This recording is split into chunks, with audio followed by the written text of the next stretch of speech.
Жарандар акыйкаттыкты издеген акыркы инстанция соттор экен.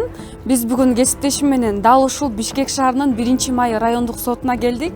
Дал ушул жерде иштеген кызматкерлер соттор тууралуу кененирээк чагылдырып беребиз. Ушумдан ошо бузулган укукту калыбына келтирип чечим кабыл алганда мен ошондон өзүм ыраазы болом да, ошондочу. Анткени бузулган укук кабылына келди деп.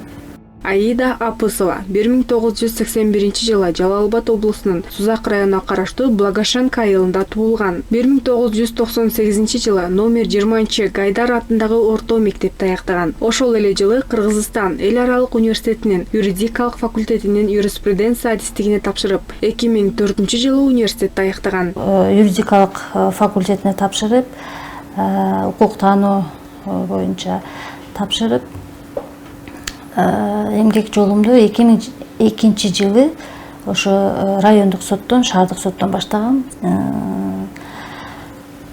Катчы кызматынан баштап аркалап, 2016 жылдан бери судья кызматында иштеп келатам. Ага чейин 6 жыл райондук сотто иштедим, 9 жыл жогорку соттун аппаратында иштедим, соттун жардамчысы болуп.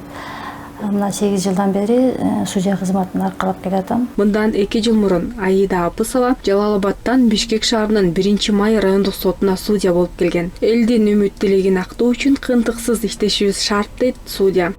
Тараптар, соттук отурумдун тараптары Дүлөө жана Дудук жарандар болгон да.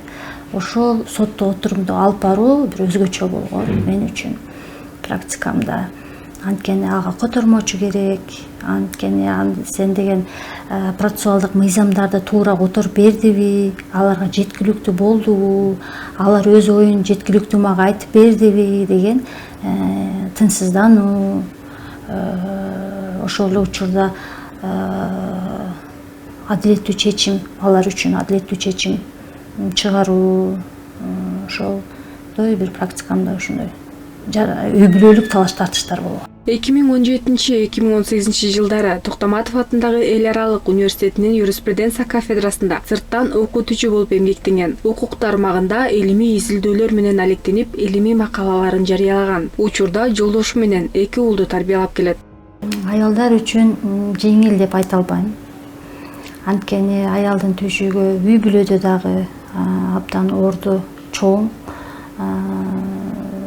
Ошондуктан жумуштун түйшүгүн, үйдөгү түйшүктү, ал эми жолдошуң, туугандарын менен мамилени ошонун баардыгын тең алып кеткенге аракет жасаш керек.